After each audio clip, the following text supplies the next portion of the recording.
कानपुर में संजीत यादव हत्याकांड और कानपुर देहात के भोगरीपुर में ब्रजेश पॉल हत्याकांड के बाद कानपुर देहात के ब्रजेश पॉल के परिजनों से मिलने पहुंचे आम आदमी पार्टी के प्रदेश प्रभारी और राज्यसभा सांसद संजय सिंह। उन्होंने पीड़ित परिवार से मुलाकात की। इसके साथ ही उन्होंने कहा, ब्रजेश हत्याकांड में शामिल लोगों के नाम सामने लाकर एसपी को सख्त कार्रवाई करनी चाहिए।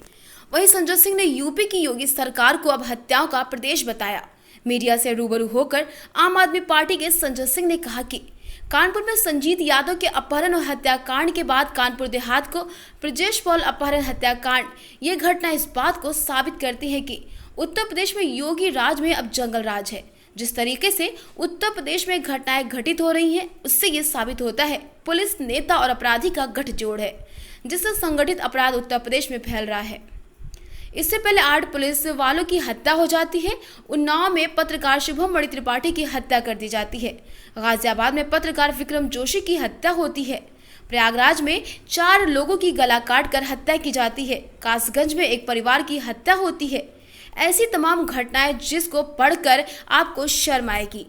योगी जी कहते हैं, अपराधी प्रदेश छोड़कर भाग गए हैं। अपराधी प्रदेश छोड़कर भाग गए हैं तो ये घटनाएं कैसे घटित हो रही हैं। इसके साथ ही उन्होंने आगे कहा कि किस राज्य में कोई भी सुरक्षित नहीं। इसके साथ ही उन्होंने कहा कि उत्तर प्रदेश में अब कोई भी सुरक्षित नहीं है। इस राज्य में अगर कोई सुरक्षित है तो वो है अपराधी और नेता।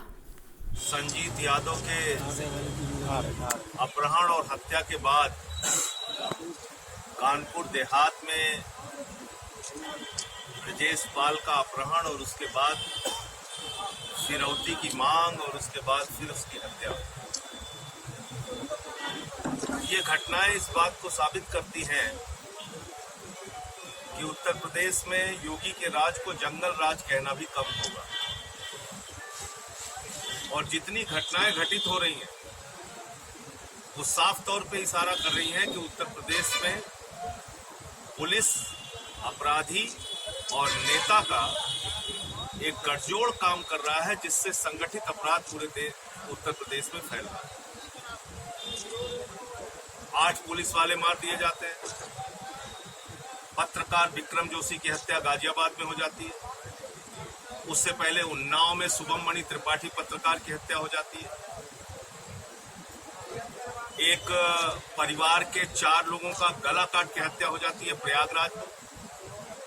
कासगंज में एक परिवार के 3 लोगों की हत्या हो जाती है। संजीत यादव का मामला, ब्रजेश पाल का मामला, बेटियां सुरक्षित नहीं, पत्रकार सुरक्षित नहीं, पुलिस वाले सुरक्षित नहीं, व्यापारी सुरक्षित नहीं। तो उत्तर प्रदेश में सुरक्षित कौन है योगी जी के राज में? इस राज में सिर्फ अपराधी और नेता सुरक्षित है। सिर्फ अपराधी और नेता सुरक्षित है। आज ये हालत कर दी है उत्तर प्रदेश अपराधों के मामले में देश का नंबर 1 का प्रदेश बन गया। हत्या के मामले में देख लीजिए, लूट के मामले में देख लीजिए, बलात्कार के मामले में देख लीजिए। आए दिन अखबारों की सुर्खियां बनी रहती। ऐसी तमाम घटनाएं जिसको पढ़ के भी आपको शर्म आएगी। लेकिन योगी जी खाली बड़ी बड़ी बातें करने में लगे। कहते हैं उत्तर प्रदेश से अपराधी छोड़ के भाग गए। अगर उत्तर प्रदेश अपराधी छोड़ के भाग गए तो ये अपराध कैसे हो रहा है? जो कुछ भी ब्रजेश पाल जी के पिता ने बताया, 12 दिन तक पुलिस के लोगों के चक्कर काटते रहे और बेटे का पता नहीं लगा पाए। मिली तो लाश मिली और ऐसी आशंका है कि दूसरे लोग भी हत्या में शामिल हो सकते हैं, लेकिन एक अभियुक्त की अभी तक गिरफ्तारी हुई। तो मैं मांग करता हूं कि इस पूरे प्रकरण की गहनता से जांच करा के कानपुर देहात की पुलिस और यहाँ के पुलिस अधीक्षक महोदय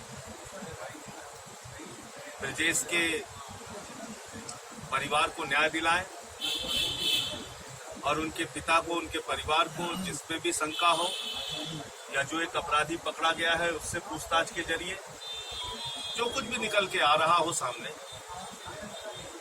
उसमें दूसरे कौन से अपराधी थे इसका सच भी सामने लाना चाहिए। तो उत्तर प्रदेश में अगर हम बात करें कोरोना और क्राइम की, तो दोनों दोनों के बीच में एक प्रतियोगिता और कंपटीशन चल रहा है यूपी के अंदर कि कोरोना आगे जाएगा कि क्राइम आगे जाएगा। आज योगी जी के राज में कोरोना भी बहुत तेजी से फैल रहा है। प्रतिदिन लगभग 5000 के आसपास केस उत्तर प्रदेश में आ रहे हैं और ये हालत तब है जब टेस्टिंग नहीं हो रही है पूरी तरह से। दिल्ली 10 लाख में 46,000 लोगों की टेस्टिंग करती है और योगी जी 10 लाख में मात्र 7,000 लोगों की टेस्टिंग कर रहे हैं। तो प्रति 10 लाख टेस्टिंग के मामले में उत्तर प्रदेश बहुत पीछे है।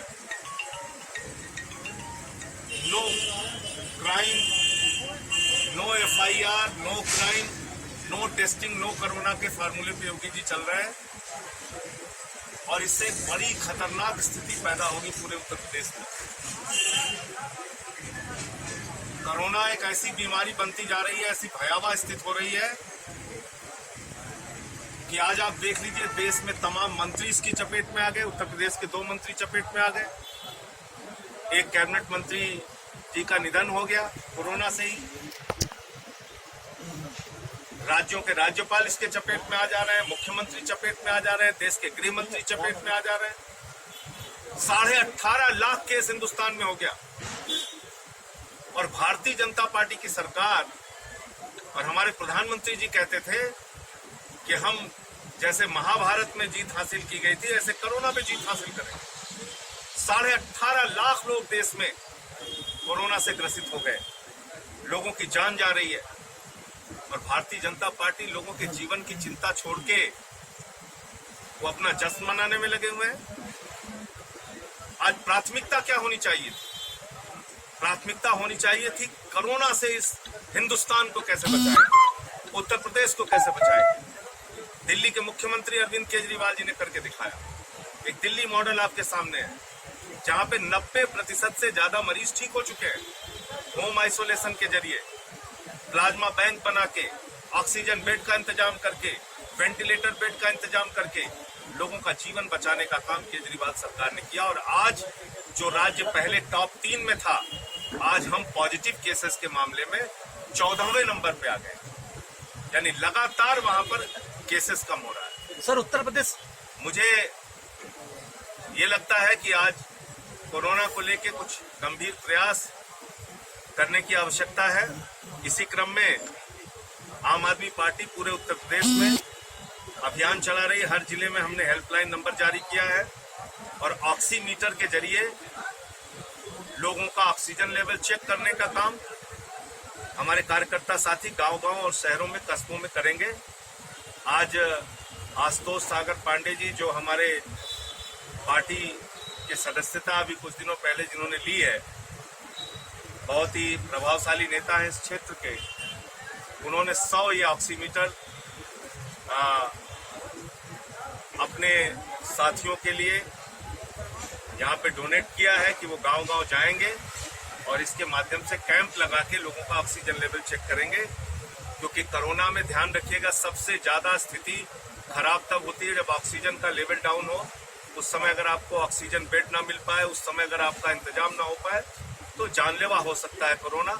इसलिए ये अभियान पूरे उत्तर प्रदेश में हम लोग चलाएंगे। तो मुझे इतनी ही बात कहनी थी। हमारे साथ हमारे प्रदेश अध्यक्ष सभाजीत सिंह जी हैं और यहाँ के जिला अध्यक्ष। सर, प्रदेश सरकार में सर अपराध बढ़ता जा रहा है दिन प्रतिदिन, आप क्या कहना चाहेंगे? देखिए, अपराध बढ़ने का कारण जो मैंने आपको बताया, अपराधी पुलिस और नेताओं का गठजोड़। जो 8 पुलिस के जवान मारे गए, जो कांड हुआ, उसके पीछे क्या देवेंद्र मिश्रा का पत्र क्या बताता है? देवेंद्र मिश्रा जी का पत्र यही बताता है कि पुलिस का अपराधियों का, नेताओं का गठजोड़ है। जब तक ये गठजोड़ नहीं तोड़ा जाएगा तब तक अपराध नहीं रुक सकता। ये बात हमें समझ लेनी चाहिए। सर, रामलला का मंदिर बनने जा रहा, क्या कहना चाहिए? इस समय देश को कोरोना से बचाने की जरूरत है। आपने देखा होगा तमाम बड़े धार्मिक आयोजन, कांवड़ यात्रा हो, मंदिरों में पूजा हो, मस्जिदों में नमाज हो, ये सब इस कोरोना काल में स्थगित की गई। ऐसा नहीं कि किसी को राम के प्रति भक्ति नहीं है, लेकिन ऐसी परिस्थिति में जब मनुष्य की जान जा रही है, इंसान मर रहा है, हर व्यक्ति की प्राथमिकता ये होनी चाहिए कि हम उसका जीवन कैसे बचा सके, कैसे उसका रोजगार बचा सके, कैसे उसकी जिंदगी बचा सके, कैसे उसके 2 वक्त की रोटी का इंतजाम कर सके। लेकिन अगर भारतीय जनता पार्टी ऐसे समय में भी इस आयोजन को कुछ दिन के लिए स्थगित किया जा सकता है, राम का भव्य मंदिर वहां पे बनेगा ही, कोर्ट का आदेश हो चुका है, उसको कोई नहीं रोक सकता। लेकिन ऐसे समय में जब वहां के मुख्य पुजारी कोरोना ग्रसित हो गए, 16 पुलिस वाले जो उनकी सुरक्षा में थे वो कोरोना ग्रसित हो गए, जो आपके तमाम इस मंदिर आंदोलन के तमाम नेता थे उनके दुख बाहर सामने आ रहे हैं, उमा भारती से लेके अडवाणी जी से लेके मुरली मनोहर जोशी जी तक को आमंत्रण नहीं दिया गया।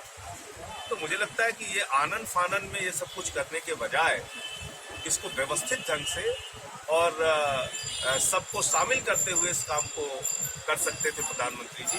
उनकी प्राथमिकता इस वक्त देश के लोगों का जीवन बचाना होना चाहिए, बाकी काम को स्थगित करना चाहिए। मैं तो सिर्फ यही कह सकता हूँ। संजय जी, आप ब्रजेश के परिवार से मिले थे, आपकी तरफ क्या आश्वासन दिया गया पार्टी की तरफ से? हमने उनको कहा है कि जांच में जहां कहीं भी आपको लगता है कि पुलिस की लापरवाही हो रही है और इसमें किसी भी डीजीपी से या सरकार के किसी अधिकारी से, मंत्री से बात करने की आवश्यकता हो तो उसके लिए हम उनके साथ खड़े हैं। हमारी पार्टी चाहती है कि ये इतनी बड़ी घटना उनके साथ हुई है तो उनको न्याय मिलना चाहिए और जो अपराधी हैं उनको उनके खिलाफ कड़ी और सख्त कार्रवाई करनी चाहिए। पुलिस जांच में शुरू से ही आरोप लगा रहे थे और खुलासे में भी बराबर वो आरोप लगा रहे हैं, आपसे भी बात हुई होगी, क्या कहना है आपका? देखिए, अभी तो उनका ये कहना है कि जो एक अपराधी पकड़ा गया है उससे ठीक ठाक से पूछताछ की जाए और गहनता से पूछताछ करके जो दूसरे अपराधी हैं उनको पकड़ा जाए। अभी फिलहाल उनकी इतनी ही डिमांड है।